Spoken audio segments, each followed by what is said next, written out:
નમસ્કાર મિત્રો, મારી યુટ્યુબ ચેનલમાં તમારું હાર્દિક સ્વાગત છે। આજે આપણે વાત કરવાના છીએ લોભી પરિવારનો કારમો ઘા બનેલી ઘટના છે।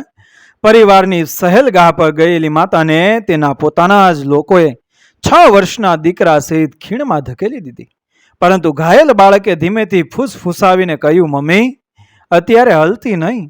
અને એ જ ક્ષણે લાલચનું આખું ષડયંત્ર બધાની સામે બે નકાબ થઈ ગયું। અણધાર્યો વિશ્વાસઘાત પહાડીના એ સુમસામ વળાંક પર, જ્યાં નીચે માત્ર પથ્થરો, કાંટા અને અંધારી ખીણ હતી, અનન્યા શર્માના પોતાના જ પિતાએ તેની પીઠ પર એવો જોરદાર ધક્કો માર્યો કે તે પોતાના 6 વર્ષના દીકરા આરવ સાથે ખડક પરથી નીચે ખીણમાં ગબડી પડી। થોડી ક્ષણો પહેલા સુધી તો એ દિવસ પરિવાર સાથે વિતાવવામાં આવતી એક સામાન્ય પિકનિક જેવો જ લાગતો હતો। જયપુરની ઠંડી ઓક્ટોબરની સવાર હતી। હવામાં હળવો તડકો હતો। અરવલ્લીની પહાડીઓ પર સૂકા પાંદડાઓ એ સરસર અવાજ સાથે ઉડી રહ્યા હતા, અને આરવ પોતાની નાની વાદળી જેકેટ પહેરીને રસ્તામાં પતંગિયા, વાંદરા અને અજીબો ગરીબ આકારના પથ્થરો જોઈને ખુશ થઈ રહ્યો હતો। અનન્યાએ મહિનાઓ પછી પોતાના દીકરાને આટલો મુક્તપણે હસતો જોયો હતો। છૂટાછેડા ડિવોર્સ પછી તેનું જીવન સરળ નહોતું રહ્યું। સાસરિયાઓએ સંબંધ તોડી નાખ્યો હતો, સમાજે તેને જ દોષી માની હતી, અને પિયરના લોકોએ બહારથી સહારો આપવાનો ડોળ કર્યો હતો। તેના પિતા મહેન્દ્ર શર્મા, માતા સાવિત્રી અને નાની બહેન રિયા વારંવાર કહેતા હતા કે પરિવાર જ અસલી સહારો હોય છે। અનન્યા પણ આ જ માનવા માંગતી નથી, કારણ કે તૂટેલા હૃદયને સૌથી પહેલા પોતાના ઘરની જ જરૂર હોય છે। પરંતુ છેલ્લા કેટલાક મહિનાઓથી તેમનો આ પ્રેમ અજીબ સવાલોની સાથે આવવા લાગ્યો હતો। મહેન્દ્ર વારંવાર પૂછતા હતા કે છૂટાછેડા પછી અજમેર રોડવાળો ફ્લેટ હવે પૂરેપૂરો અનન્યાના નામે થયો છે કે નહીં। સાવિત્રી કહેતી હતી કે આરવની સાર સંભાળ માટે કોઈ કાગળમાં રિયાનું નામ લખાવી દેવું જોઈએ, બસ સુરક્ષા માટે। રિયા હસતા હસતા પૂછતી હતી કે નોકરીવાળી વીમા પોલિસીમાં, એટલે કે ઇન્સ્યોરન્સ, હજી પણ પતિનું નામ તો નથી ને। અનન્યાએ બધું માત્ર વહાલભરી દખલઅંદાજી લાગતું હતું, કોઈ મોટો ખતરો નહીં। એ દિવસે રિયાએ પોતાને ફોન કરીને કહ્યું હતું, દીદી આરવને લઈને ચાલો ને, આટલી બધી દૂરીઓ સારી નથી લાગતી। મમ્મી પપ્પા પણ તમને બહુ યાદ કરે છે। અનન્યાનું દિલ પીગળી ગયું હતું। ખીણની ધાર પર મોતનો ખેલ તેઓ નાહરગઢની ભીડભાડથી દૂર એક ઓછા જાણીતા પહાડી રસ્તે ગયા। મહેન્દ્ર કહી રહ્યા હતા કે તેઓ એક બહુ સુંદર વ્યૂ પોઈન્ટ, દ્રશ્ય બિંદુ જાણે છે, જ્યાંથી આખું શહેર સોનેરી દેખાય છે। સાવિત્રી રસ્તામાં પરોઠા અને અથાણાનો ડબ્બો કાઢ્યો। રિયાએ આરવને ચોકલેટ આપી। બધું એટલું સામાન્ય હતું કે અનન્યાને પોતાની શંકાઓ પર જ શરમ આવવા લાગી। પછી રસ્તો સાંકડો થવા લાગ્યો। એક તરફ સૂકી ઝાડીઓ હતી તો બીજી તરફ ઊંડી ઢલાણ। ઉપર સમડીઓ ચક્કર લગાવી રહી હતી। આરવે ડરીને અનન્યાનો હાથ મજબૂતીથી પકડી લીધો। તેણે સ્મિત સાથે કહ્યું, બસ થોડુંક જ બાકી છે બેટા, પછી આપણે પાછા વળી જઈશું। મહેન્દ્ર આગળ જઈને અટક્યા। તેમણે પાછા વળીને જોયું। તેમની આંખોમાં એ કોમળતા નહોતી જેને અનન્યા બાળપણથી ઓળખતી હતી। સાવિત્રીએ પોતાનો પલ્લુ મોઢા પર ઢાંકી દીધો। રિયાએ ઝડપથી આજુબાજુ જોયું, જાણે કોઈ સાક્ષી ગવાતો નથી ને તે શોધી રહી હોય। અનન્યા કંઈ સમજે તે પહેલા જ તેની પીઠ પર એક જોરદાર ધક્કો વાગ્યો। આરવ ચીસ પાડી ઉઠ્યો। અનન્યાને તેને પકડવાનો પ્રયત્ન કર્યો, પણ તેના પગ કાંકરીઓ પર લપસી ગયા। માતા અને દીકરો બંને કિનારેથી નીચે ખીણમાં ગબડતા ચાલ્યા ગયા। પથ્થરો પહાડીઓમાં ખૂંપતા ગયા। કાંટાઓએ કપડાં ફાડી નાખ્યા અને કપાળમાંથી લોહી વહેવા લાગ્યું। આખરે તેઓ વચ્ચે આવેલી એક સાંકડી પથ્થરની પટ્ટી પર આવીને અટકી ગયા। માસૂમ બાળકની કોઠાસૂઝ એ અનન્યાના શ્વાસ રૂંધાઈ રહ્યા હતા। તેનો પગ કુદરતી રીતે મરડાઈ ગયો હતો। દર્દ એટલું અસહ્ય હતું કે તેના મોઢામાંથી અવાજ પણ નહોતો નીકળી રહ્યો।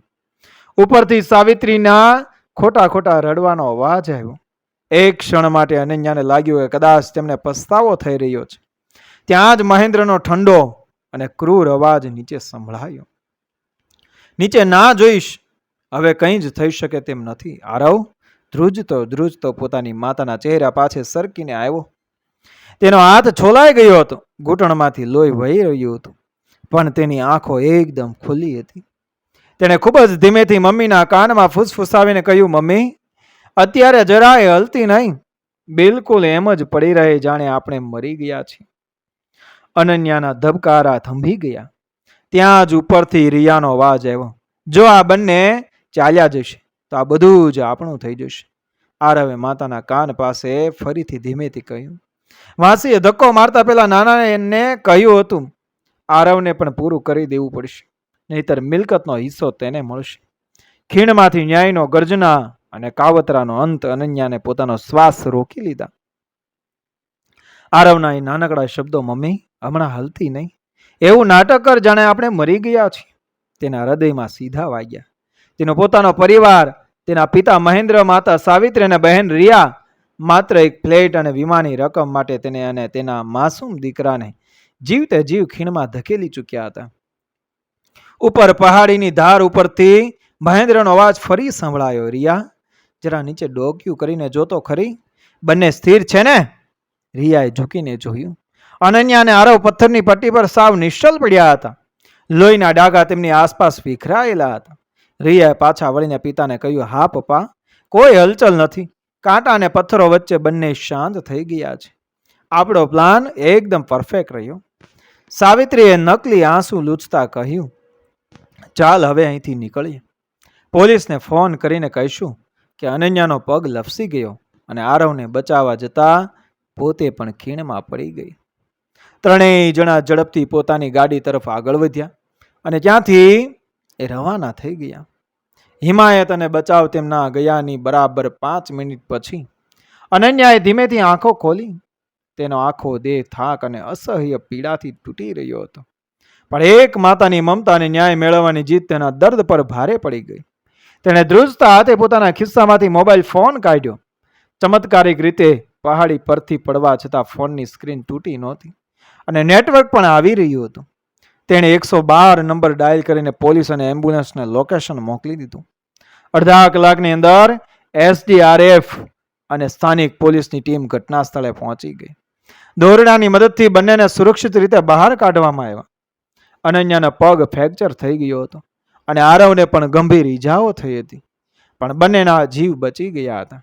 પોલીસ ઓફિસર અમિત વર્માએ જ્યારે પૂછ્યું કે આ અકસ્માત કેવી રીતે થયો, ત્યારે અનન્યાની આંખોમાં આંસુ નહોતા, પણ એક સિંગણ જેવી ગર્જના હતી. તેણે પોલીસને બધી સચ્ચાઈ જણાવી દીધી અને હોસ્પિટલની જાળ અને અસલી પર્દાફાશ. બીજી સવારે મહેન્દ્ર, સાવિત્રી અને રિયા જયપુરની સિવિલ હોસ્પિટલ પહોંચ્યા. તેઓ પોલીસની સામે એવો ઢોંગ કરી રહ્યા હતા જાણે આ અકસ્માતથી તેઓ સાવ ભાંગી પડ્યા છે. સાવિત્રી હોસ્પિટલના કોરિડોરમાં મોટેથી રડી રહી હતી. મારી દીકરી, મારો માસૂમ દોહિત્ર, ભગવાન આ તે શું કર્યું? બરાબર એ જ સમયે વોર્ડનો દરવાજો ખુલ્યો. અંદરથી પોલીસ ઓફિસર અમિત વર્મા બહાર આવ્યા અને તેમની પાછળ વ્હીલચેર પર અનન્યા અને હાથ પર પટ્ટી બાંધેલો નાનકડો આરવ એ બહાર આવ્યા. અનન્યાને જીવતી જોઈને મહેન્દ્રના હાથમાંથી પાણીનો ગ્લાસ છૂટી ગયો. રિયાનો ચહેરો સાવ ફીકો પડી ગયો. અનન્યા, તું તો જીવતી છે, ભગવાનનો લાખ શુક્ર છે દીકરા. સાવિત્રી દોડીને તેને ગળે લગાવવા ગઈ. ખબરદાર જો મને અડવાનો પ્રયત્ન પણ કર્યો છે તો. અનન્યાનો અવાજ આખા કોરિડોરમાં ગુંજી ઉઠ્યો. મહેન્દ્રે વાત વાળવાનો પ્રયત્ન કર્યો, દીકરા તું આઘાતમાં છે, તારો પગ લપસી ગયો હતો. અને મારો પગ નહોતો લપસ્યો પપ્પા, તમે મને ધક્કો માર્યો હતો. અનન્યાએ ચીસ પાડી. અને રિયા, તું મારી વીમા પોલિસીને અજમેર રોડ વાળા ફ્લેટની વાતો કરતી હતી ને?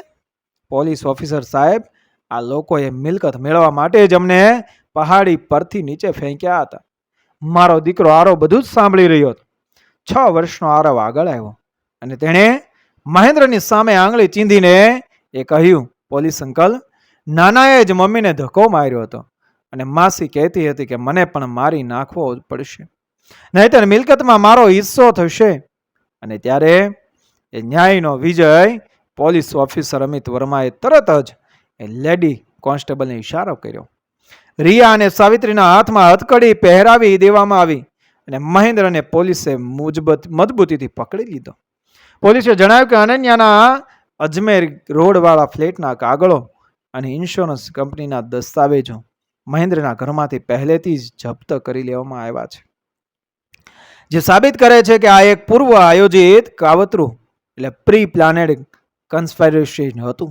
કોર્ટ આ કેસને ગંભીરતાથી લઈને મહેન્દ્ર, સાવિત્રી અને રિયાને હત્યાનો પ્રયાસ, અટેમ્પ્ટ ટુ મર્ડર અને મિલકત માટે દગાબાજી કરવાના ગુના હેઠળ જામીન વગર આજીવન કેદની સખત સજા ફટકારી. થોડા મહિનાઓ પછી અનન્યા અને આરવ પોતાના અજમેર રોડવાળા એ ફ્લેટની બાલ્કનીમાં બેઠા હતા. સાંજનો સૂર્યોદય આખા જયપુર શહેરને સોનેરી રોશનીથી ભરી રહ્યો હતો. આરવે અનન્યાનો હાથ પકડ્યો અને હસીને કહ્યું, મમ્મી, હવે આપણે બિલકુલ સેફ છીએ ને? અનન્યાએ દીકરાને વહાલતી એ ચૂમી લીધો અને બોલી, હા બેટા, હવે આપણને કોઈ ડર નથી. અને લોભી પરિવારે પોતાના જ લોહીને ખીણમાં ધકેલી દીધું હતું. પણ એક માસૂમ બાળકની હોશિયારી અને માતાની મક્કમતાએ લાલચના એ આખા સામ્રાજ્યને જેલના સળિયા પાછળ ધકેલી દીધો હતો. મિત્રો, વિડીયો પસંદ આવ્યો, મારી ચેનલ સબસ્ક્રાઈબ કરો, ફોલો કરો, શેર કરો. મળીએ આવી જ ઘટનાને પ્રેરણાદાયક વાર્તાઓ સાથે આગળના વિડીયોમાં. બન્યા રહો મારી ચેનલ સાથે. જય શ્રી કૃષ્ણ, રાધે રાધે, જય મા ભવાની, જય માતાજી, જય શ્રી રામ.